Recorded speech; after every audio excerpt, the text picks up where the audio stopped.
Praise the Lord. प्रभुंकर धन्यवाद दिए पुनर्बार माने शिक्षार सोपान मध्य को जीवा।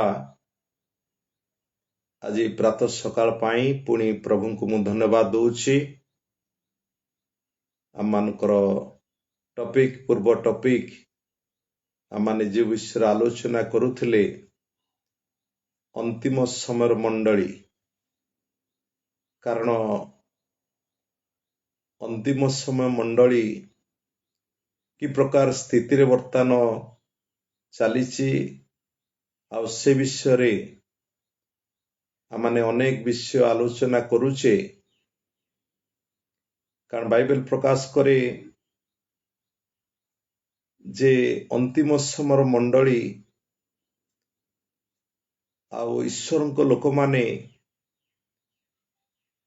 ईश्वर को सहभागितारू अनेक मेनी ख्रिस्टियान लोक माने से माने दूर रहिबे। कारण सेमान को हृदय गोटे कठिन होई जीवो। ईश्वर वाक्य एवं तत्व ज्ञान से माने प्राप्त होबारु वंचित हेबे। प्रार्थना सहभागिता मध्य से माने करिबा पाई कुंठाबोध करिबे। किंतु प्रभु तांको लोकमान को केबे भी छाड़िबे नहीं। बाइबल प्रकाश करे अंतिम समय रे आ प्रभुंकर गोटे बेदारी ग्रेट रिवाइवल आसुची मंडली मध्य को। तो सेति पाई आमानकर दायित्व बाइबल प्रकाश करे प्रथम भीतर 5 अध्याय 2 रु 4 पद भितरे एडी प्रभु पालक मानकू किसी रेस्पॉन्सिबिलिटी किसी दायित्व देले। गोटे पल को तत्वावधान करिबा पाई प्रतिपालन करिबा पाई। कारण प्रभु एठी आमानकू दायित्व देइछंदी। कारण एठी साधु पीतर लेखिले आ प्रथम पीतर 5 अध्याय 2 रु 4 पद भितरे तुमानको तत्वावधान रे थिबा ईश्वर को पल को प्रतिपालन कर। बाध्य ही नुह ईश्वर इच्छा अनुजाई स्वच्छंद मनरे कुत्सित लाभ निमंते नुह आग्रह सहकारे ताहा कर। It is the gods commandment. एठी आमाने गोटे मंडलीर दायित्व सदाबेले लीडर मानक ऊपर डिपेंड करे। आमे देखुथिले मंडली 5 गोटी पिलर को नहीं ताहा स्थापित होई थाए। कारण मंडलीर स्वच्छता हो ए 5 प्रकार सेवा कार्य को मंडली कौन करे आपणी नबा आवश्यकता रही। जो मंडली भितर 5 पिलर रही ताले से मंडली आउ क्रमान्वय से वृद्धि साधन करे। ईश्वरंकर उद्दीपना मध्य से मंडली मध्य रे रुए। एठी हमें देखिबा साधु पीतर से जो वाक्य को से उल्लेख कले आमे प्रतिपालन पल को प्रतिपालन करिबा आमान को दायित्व रे जो मान को प्रभु देइछंदी आज लीडर। कारण जो लीडर सेवा करिबा द्वारा आउ से लोक मानकर आशीर्वादर कारण ही थाए। ईश्वरंकर आशीर्वादर कारण हुए। कारण लीडर जदि शिक्षा ग्रहण न करे ईश्वरंक ठारे समर्पित जीवन जदि न काटे ता लोकंकर नेतृत्व भार से नहीं पारिबनी। कारण आमानकर दायित्व रहिला गोटे मंडली जेमती साधु प्रेरित पाउल मध्य लिखिले एफिसी 5 अध्याय 25 पद 27 पद लेखाला मंडली निष्कलंक निखुंत समस्त प्रकार दोष रहित होई पवित्र अनिंदनीय हुए। कारण आउ एहीपरी ଗୌରବମୟ ଅବସ୍ଥାରେ ସେ ତାହାକୁ ଆପଣା ନିକଟରେ ଉପସ୍ଥିତ କରାନ୍ତି। ତାର ଅର୍ଥ ହୁଇ ଦ ରେସ୍ପନ୍ସିବିଲିଟି, ଆମମାନଙ୍କର ଦାୟିତ୍ୱ। এই 5 ପିଲରକୁ ପ୍ରଭୁ ଚାହାନ୍ତି এই ଅନ୍ତିମ ସମୟରେ ମଣ୍ଡଳୀକି ମଜବୁତ କରିବା ପାଇଁ। କାରଣ ମଣ୍ଡଳୀରେ ସ୍ୱଚ୍ଛତା ନିହାତି ରହିବା ଆବଶ୍ୟକତା ରହିଛି। ମଣ୍ଡଳୀ ନିଷ୍କଳଙ୍କ ହବ, ନିଖୁନ୍ତ ହବ, ସ୍ପଟଲେସ୍ ହବ, ଦାଗବିହୀନ ହବ, ଆଉ ପବିତ୍ରତା ଭାବରେ ଅନିନ୍ଦନୀୟ ହବ। କାରଣ ତାହେଲେ ଆଉ ଏଇପରି ଗୌରବ ଅବସ୍ଥାରେ କଣ କରାଯିବ, ସେ ମଣ୍ଡଳୀ କି ଆମମାନେ ଉପସ୍ଥାପିତ କରିବା ପ୍ରଭୁଙ୍କର ସେକେଣ୍ଡ କମିଂ ପାଇଁ, ଆଉ ପ୍ରଭୁଙ୍କର ଦ୍ୱିତୀୟ ଆଗମନ ପାଇଁ ମଣ୍ଡଳୀ ପ୍ରସ୍ତୁତିବଦ୍ଧ ରହିବ। ଈଶ୍ୱରଙ୍କ ଲୋକମାନେ, କାହିଁକି ନା ଏଠି ବାଇବେଲ ପ୍ରକାଶ କରେ ଯେ ଆମେ ପଲକୁ ପ୍ରତିପାଳନ କରିବା। ଈଶ୍ୱରଙ୍କ ପଲକୁ ବାଧ୍ୟ ହୋଇ ନୁହଁ, ଈଶ୍ୱରଙ୍କର ଇଚ୍ଛା ଅନୁଯାୟୀ ସ୍ୱଚ୍ଛନ୍ଦ ମନରେ, କୁଶ୍ଚିତ ଲାଭ ନିମନ୍ତେ ନୁହଁ, ଆଗ୍ରହ ସହକାରେ। କାରଣ ଇଟ୍ is my duty as a leader, as a pastor, as a teacher, as a apostle, as a prophet, as a evangelism, ମୁଁ ଯାହା ବି ହେଇଥାଉ ନା କାହିଁକି, କାରଣ ପ୍ରଭୁ ମତେ ଗୋଟେ ଗୁରୁ ଦାୟିତ୍ୱ ଦେଇଛନ୍ତି। କାରଣ ଅନ୍ତିମ ସମୟରେ ଆମେ ମଣ୍ଡଳୀ, ସଦାବେଳେ ମଣ୍ଡଳୀ ଯଦି ଆଉ ବିଗିଡିଯିବ, ମଣ୍ଡଳୀର ସ୍ଥିତି ଯଦି ଭଲ ରହିବ ନାହିଁ, ତାହେଲେ ଆମମାନଙ୍କୁ ରେସ୍ପନ୍ସିବିଲିଟି, ଆମମାନଙ୍କର ଦାୟିତ୍ୱ ରହିଛି। କାରଣ ସଦାବେଳେ ମଣ୍ଡଳୀ ଚାହେଁ ସିଷ୍ଟମାଟିକାଲ ଟିଚିଂ। ଗୋଟେ ମଣ୍ଡଳୀରେ ଯେତେବେଳେ ଆମମାନେ ସିଷ୍ଟମାଟିକାଲ ଟିଚିଂ ଦଉ, ତାହେଲେ ଆମେ ମଣ୍ଡଳୀକି ଗଠନ କରିବା। ସିଷ୍ଟମାଟିକାଲି ଟିଚିଂ କଣ କରେ, ବିଶ୍ୱାସୀ ମାନଙ୍କୁ ପରିପକ୍ୱତା କରିଥାଏ। କାରଣ ସିଷ୍ଟମାଟିକାଲ ଟିଚିଂ କଣ କରେ, ମଣ୍ଡଳୀକୁ ମଧ୍ୟ ଗ୍ରୋଥ କରେ। ମଣ୍ଡଳୀ ବଢିବା ପାଇଁ ଈଶ୍ୱର ସାହାଯ୍ୟ କରନ୍ତି। ଆଉ ସିଷ୍ଟମାଟିକାଲ ଟିଚିଂ କଣ କରେ, ମଣ୍ଡଳୀକି ନିଷ୍କଳଙ୍କ, ନିଖୁନ୍ତ, ଦୋଷରହିତ କରେ। ସିଦ୍ଧତାରେ ଲୋକମାନଙ୍କୁ ଆଉ ବଢିବା ପାଇଁ ସାହାଯ୍ୟ କରେ। ଆଜ ଏ ଲିଡର ଗୋଟେ ଆମମାନଙ୍କର ଦାୟିତ୍ୱ ରହିଲା, ଆମେ ସମର୍ପିତ ଜୀବନ କାଟିବା। କାହିଁକି ନା ଆମମାନେ ଲର୍ନ, ଈଶ୍ୱରଙ୍କ ଠାରୁ କିଛି ଆଉ ଗ୍ରହଣ କରିବା, ବାକ୍ୟର ଶିକ୍ଷାର ସୋପାନ ମଧ୍ୟକୁ ଯିବା, ନେତୃତ୍ୱ ନବା, ଈଶ୍ୱରଙ୍କ ପଲଙ୍କୁ ଈଶ୍ୱରଙ୍କ ପଥରେ କଢେଇ ନବା। ଲିଡରର ଦାୟିତ୍ୱ ହେଲା ବିଲ୍ଡ ଦ କଂଗ୍ରିଗେସନ। ଆମେ ପଲକୁ କି ପ୍ରକାର ଭାବରେ ବିଲ୍ଡ ଅପ୍ କରିବା, କାହିଁକି ନା ତାହା ହେଉଛି ସଫଳତାର ଚାବିକାଠି। ଜଣଙ୍କ ପାଖରେ ଗୋଟେ ଲିଡର୍ସ ଆଉ ସଦାବେଳେ ତାର ସମର୍ପିତ ଜୀବନ ଦ୍ୱାରା ସେ କଣ କରେ, ତାର ପଲକୁ ସିଏ ବିଲ୍ଡ ଅପ୍ କରେ, ଗଠନ କରିବ। ଫାଷ୍ଟିଂ, ପ୍ରେୟାର, ପ୍ରାର୍ଥନା, ଉପବାସ, ପ୍ରାର୍ଥନା, ବାକ୍ୟ, ୱାର୍ଡ ଅଫ ଦ ଗଡ୍, ଈଶ୍ୱରଙ୍କର ବାକ୍ୟରେ ଆମମାନେ ଯେତେବେଳେ ଲାଗି ରହୁ, ତାହେଲେ ତାହା ହେଉଛି ସଫଳତାର ଚାବିକାଠି।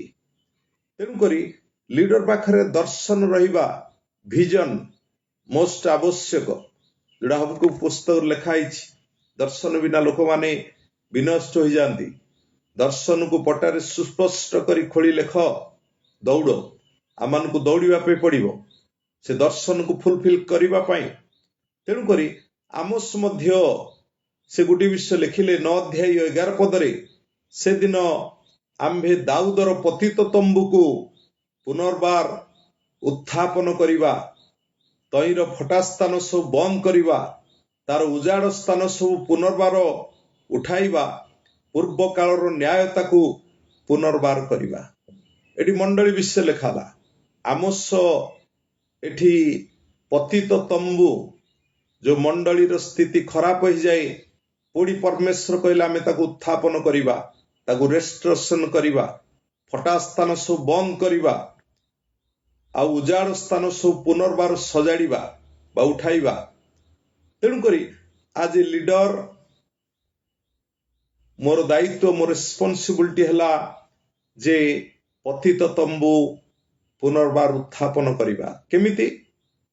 कारण फटास्तान सबू जो फटास्तान हो जाइए शैतान प्रवेश द्वार ताकू बंद करवा उजाड़ स्थान शैतान जो सबू ताकू नष्ट करके उजाड़ी देइछि ताकू पुनर्बार आम गठन करवा मंडली मध्य पुनर्जागरण आसीबो आनिबाकू किछि आमानकू करिबा पे पड़िबो through fasting through prayer hungry for the god's word आमाने जेतेबेले सेथिपाई उपवास गोटे विषय होला जिसा सेथिपाई लिखिले आउ जिसा 58 तार 8 पदरे यहा कले अरुण तुल्य दीप्ति तुम्हर प्रकाश पाइबो आरोग्यता शीघ्र अंकुरित हबो धर्म तुमर अग्रवर्ती हबो सदा प्रभुंक प्रताप तुमर पश्चातवर्ती हबो उपवास विषय लिखाई आमे तले उपवास घोषणा करू उपवास को आमने गुरुत्व दऊ उपवास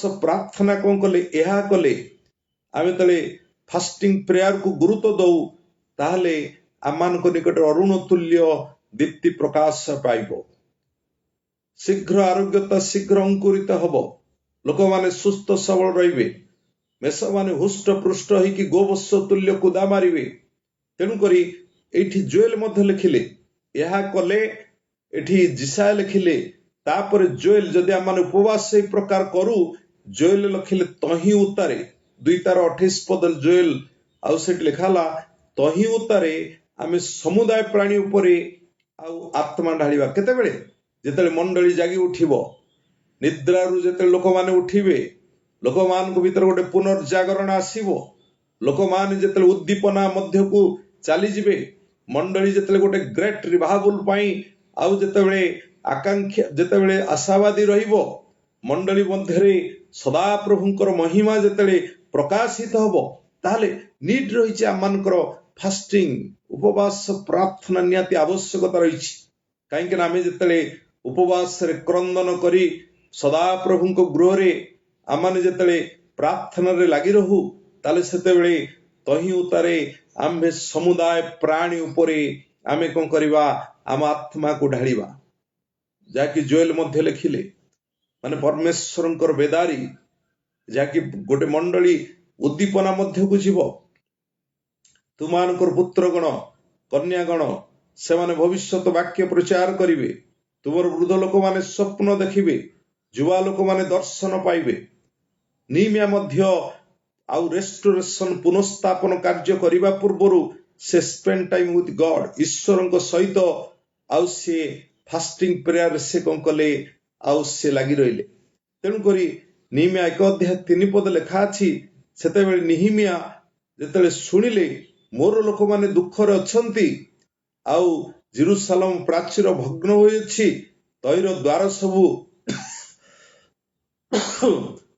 सॉरी अग्नि रे दग्ध होई अछि एई कथा सुनते निहिमिया बसी कौन कले रोदन कले केतक दिन पर्यंत विलाप कले स्वर्गस्थ परमेश्वर को छामुरे उपवास प्रार्थना कले विदाउट गॉड्स डायरेक्शन न आसिले रेस्टोरेशन कार्य हे परिबनी कारण विदाउट फास्टिंग प्रेयर बिना ईश्वर को छामु को ईश्वर इच्छा को आमे जानी परिबा नाही विदाउट फास्टिंग प्रेयर बिना आमाने ईश्वर को रब को मध्य शुणी परिबा तेणु करी प्रिय ईश्वर को लोक माने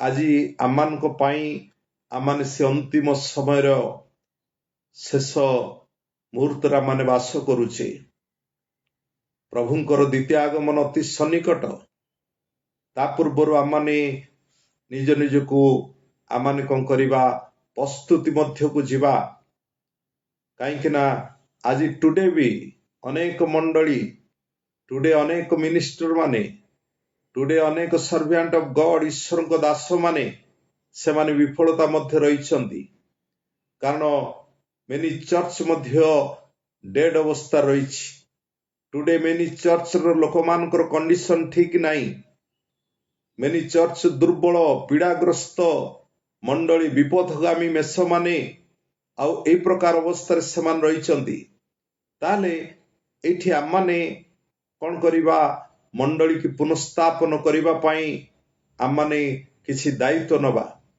ସେଥିପାଇଁ ବାଇବେଲ ପ୍ରକାଶ କରେ ଗଣନା 27 ଅଧ୍ୟାୟ 17 ପଦ ଲେଖା ଅଛି, ସେ ସେମାନଙ୍କର ଅଗ୍ରଗାମୀ ହୋଇ ବାହାରକୁ ଯାଇପାରିବ, ସେମାନଙ୍କର ଅଗ୍ରଗାମୀ ହୋଇ ଭିତରକୁ ଆଣିପାରିବ। ଆଜ ଏ ଲିଡର ଆପଣମାନଙ୍କର ଦାୟିତ୍ୱ, କାରଣ ମେଷମାନେ ଆଉ ସେମାନେ କଣ କରିବେ, ଆଉ ବାହାରକୁ ଯିବେ, ଭିତରକୁ ଆଣିପାରିବ ଦାୟିତ୍ୱ ପ୍ରଭୁ ଆମମାନଙ୍କୁ ଦେଇଛନ୍ତି। ପୁଣି ସେ ସେମାନଙ୍କର ପଥ ଆଉ ସେ କଣ କରିବ, ସେମାନଙ୍କୁ ପଥ ପ୍ରଦର୍ଶକ ହୋଇ ସେମାନଙ୍କୁ ବାହାରକୁ ଆଣିବ ଆଉ ପୁଣି ଭିତରକୁ ଆଣିପାରିବ। ତାହା କଲେ ସଦାପ୍ରଭୁଙ୍କର ମଣ୍ଡଳୀ ପାଳକ ବିହୀନ ହେବ ନାହିଁ। ଦାଟ ଇଜ ହଉଛି ଆକୁରେଟ ଚର୍ଚ୍ଚ। ଚର୍ଚ୍ଚ ହଉଛି ତାହା ଗୋଟେ ଠିକ ଭାବରେ ଆଗକୁ ବଢିବା। ଗୋଟେ ଲିଡର ତାର ନେତୃତ୍ୱ ବିଷୟରେ ଲେଖାଗଲା, କାରଣ ମେଷମାନଙ୍କୁ ପ୍ରୋଟେକ୍ସନ ଦବା ବିଷୟରେ ବର୍ଣ୍ଣନା କରାଯାଏ। ମଣ୍ଡଳୀ ନେତୃତ୍ୱ ବିହୀନ ଯେତେବେଳେ ହେଇଯାଏ, ଆଉ ତାହେଲେ ମେଷମାନେ ପୀଡା ମଧ୍ୟକୁ ଚାଲିଯାଆନ୍ତି, ଦୁଃଖ କଷ୍ଟ, ଆଉ ସେମାନେ ଲୋକମାନେ ଦୁର୍ବଳ ହେଇ ପଡନ୍ତି। ମଣ୍ଡଳୀ ପାଳକ ବିହୀନ ହେବାର ଅର୍ଥ କଣ? ଗୋଟେ ପାଳକ ବିହୀନ ହେବାର ଅର୍ଥ ହଉଛି ପ୍ରପର ଗାଇଡାନ୍ସ ମଣ୍ଡଳୀ ମଧ୍ୟ ରୁହେ ନାହିଁ, ପ୍ରପର ଟିଚିଂ ରୁହେ ନାହିଁ, 5 ପିଲର ଯୋଉଟା କି ଫଙ୍କସନିଂ ହୁଏ ନାହିଁ। ତେଣୁକରି ମେଷମାନେ ପାଳକ ବିରୁଦ୍ଧରେ ଉଠନ୍ତି, ଆଉ ପୀଡା ମଧ୍ୟକୁ ଲୋକମାନେ ଚାଲିଯାଆନ୍ତି, ଆଉ ସେମାନେ ନେତାର ଅଧୀନରେ ରୁହନ୍ତି ନାହିଁ, ଆପଣା ଆଉ ସେମାନେ ଉପରେ ଦଣ୍ଡକୁ ସେମାନେ କଣ କରନ୍ତି, ଆଉ ଦଣ୍ଡକୁ ସେମାନେ ଆପଣେଇ ନେଇଥାନ୍ତି। ତେଣୁକରି ଆମେ ସଦାବେଳେ ଆଜ ଏ ଲିଡର ଆମେ ଆଉ ବିଲିଭର ମାନଙ୍କର ତତ୍ତ୍ୱ ନବା, ମଣ୍ଡଳୀର ଦାୟିତ୍ୱ ନବା, ଯାହାକି ଅନ୍ତିମ ସମୟର ମଣ୍ଡଳିକା ମାନେ ପୁଣି ତାକୁ ପ୍ରିପାରେସନ ମଧ୍ୟକୁ ନବା। ସେଥିପାଇଁ ଆଉ ପ୍ରଭୁ ଏଠି ମଧ୍ୟ ଜିସାୟ ଗୋଟେ ବିଷୟ ଲେଖିଲେ, ଯାହାକି ଜିସାୟ 26 ଅଧ୍ୟାୟ 10-11 ପଦ ଲେଖା ହେଲା ଯେ ତାହାର ପ୍ରହରୀଗଣ ହଉଛନ୍ତି ଅନ୍ଧ, ସେ ସମସ୍ତେ ଜ୍ଞାନହୀନ, ସେ ସମସ୍ତେ ଘୁଙ୍ଗା କୁକୁର, ସେମାନେ ଭୁକି ପାରନ୍ତି ନାହିଁ, ସେମାନେ ସ୍ୱପ୍ନଦର୍ଶୀ ନିଦ୍ରାକୁ ଢୁଳେଇବାକୁ ସୁଖ ପାଆନ୍ତି। ଏଠି କାହିଁକି? ଏଠି ଜିସାୟଙ୍କର ଷ୍ଟେଟମେଣ୍ଟ କୋଉମାନଙ୍କ ବିଷୟରେ? ପ୍ରହରୀଗଣ ମାନେ କିଏ? କୋଉମାନେ ପ୍ରହରୀ କର୍ମ କରନ୍ତି? ଈଶ୍ୱରଙ୍କ ଦାସ ମାନେ, ଆଜ ଏ ଲିଡର, ଆଜ ଏ ଗଡ ସର୍ଭିଆଣ୍ଟ। ଏଠି ଜିସାୟ ସେଥିପାଇଁ ଲେଖିଲେ ପ୍ରହରୀଗଣ ହଉଛନ୍ତି ସେମାନେ ଅନ୍ଧ, ସେ ସମସ୍ତେ ଜ୍ଞାନହୀନ, ସେ ସମସ୍ତେ ଘୁଙ୍ଗା କୁକୁର, ସେମାନେ ଭୁକି ପାରନ୍ତି ନାହିଁ, ସେମାନେ ସ୍ୱପ୍ନଦର୍ଶୀ ନିଦ୍ରାଳୁ ଢୁଳିବା ପାଇଁ ସୁଖ ପାଆନ୍ତି।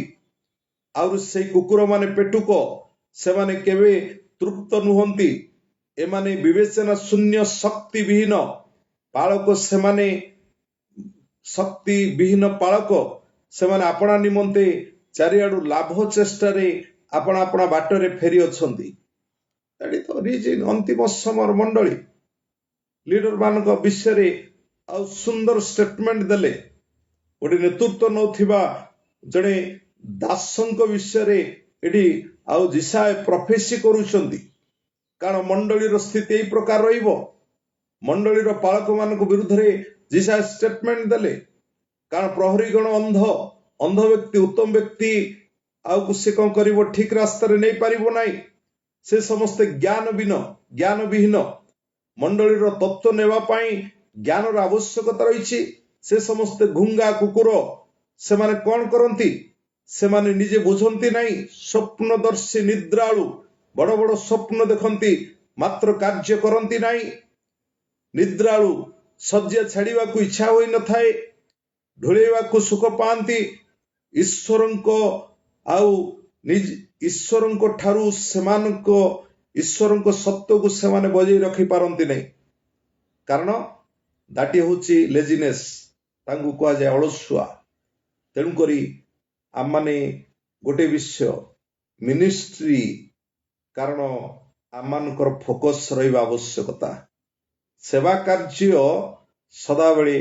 ଆଉ ପ୍ରଭୁ ଆମମାନଙ୍କୁ ଯେତେବେଳେ ଦାୟିତ୍ୱ ଦେଇଛନ୍ତି, ଆମେ କଣ କରିବା? ସେଇ ଫଟା ସ୍ଥାନ ମାନଙ୍କୁ ନିର୍ଭର କରିବା। अंतिम समय लोक माने लीडर माने पालक विहीन होई ईश्वर को लोक माने मंडली अच्छी ईश्वर को दास मान अच्छी किंतु लोक माने प्रॉपर गाइडेंस पाई पारुना हुई द रेस्पॉन्सिबिलिटी किए दायित्व आममानकर दायित्व रही आज अनेक समय आम माने आउ प्रभु मध्य जिसा पुणी लिखिले से लिखिले आ जिसा 47 अध्याय 3 पदरे तुमर उल्लग्नता प्रकाशित हब तुमर लज्जार विषय दृश्य हब आमे प्रतिशोध नवा काहारी अनुरोध मानिबा नहीं को विषय लिखागला लीडर मान विषय लिखागला एठी उल्लग्नतार कारण होउछि रेबलियन आदम हवा उल्लग्नतार हबार कारण हला ईश्वरंकर अबाध्यता हवा से माने उल्लग्नतार बोध पाइले माने तांकर उल्लग्नतार बोध पाइला परे से माने लज्जा को ढांकीबा पे चेष्टा कले कारण निज इच्छा सेल्फ डिजायर एठी आसी गला किंतु बाइबल प्रकाश करूची आज लीडर जेतले से उल्लग्नता ही जाए ताले से केतेबेले उल्लग्नता हबो रेबलियन द्वारा अबाध्यता द्वारा से ईश्वर को ठारू डिस्कनेक्ट रे आसी जाए तेणु करी आम जीवन विफलता कहीं आसे कारण not obey the god's word आम ईश्वर आज्ञा को जिते पालन न करू ईश्वर आज्ञा पालन न करने द्वारा उल्लग्नता हूँ कौन आम मैंने परमेश्वर को ठारू लुचिबा पे लागू दैट इज द नेकेडनेस उल्लग्नता not interested for the god's kingdom गोटे ईश्वर राज्य निमंते आम पाखे बर्डन रुएनी बोझ रुएनी कारण उल्लग्नता हूँ नॉट रिलेशनशिप विथ गॉड ईश्वर को सहभागिता बढ़िबा पाई आम माने चेष्टा करि न थाउ उल्लग्नता बा नेकेडनेस कौन होउछि मन मध्यरे जोश कमी जीवा विश्वास स्तर को आम माने निम्न स्तर को चली जीवा उल्लग्नता होउछि नो विजन ईश्वर सहित गमनागमन करिबार आम माने विफल हो जाऊ उल्लग्नता होउछि आम माने ईश्वर को राइट पाथ को चूज न करिबा दाड़ी दउछि उल्लग्नता तो आसंतु प्रिय परिवार प्रिय ईश्वर लोक माने अंतिम समय मंडली आम माने कारण गोटे विषय ख्रीष्टन संबंध आम आगु को बढ़िबा मंडली जा एक्सपेक्ट करूची ईश्वर ठारू किछि पाइबा पाई मोर दायित्व रही मेष मानकर केयरिंग करी मेष मान को उत्तम शिक्षार आदर्शर सोपान मध्य को नेबी आज ए लीडर ख्रीष्टन को रिलेशनशिप की मुकी प्रकार मजबूत करी कारण गॉड्स फायर जिते आसीबो मंडली मध्यरे मंडली गोटे बेदारी उपस्थित हब मंडली लोक माने आउ से माने कोन करिवे पुणी बेनिफिट पाइबे पुणी ब्लेसिंग निकट को आशीर्वाद तांको पर आसीबो कारण ता होछि पालक लीडर एवं मेष मानकर दायित्व मंडली की सी सुरक्षित करिवो मंडली को हबो गोटे समर्पित जीवन काटिबो आउ एठी जेतले नेता पाखरे जेतले आत्मिकता पुणी आसी जीवो आ विश्वासी मान मध्य से आत्मिकता विषय को आपणे नेबे कारण ता होछि मंडली को हबो गोटे ड्राई प्लेस को जीवनी मंडली मध्यरे उद्दीपना आसीबो बेदारे आसीबो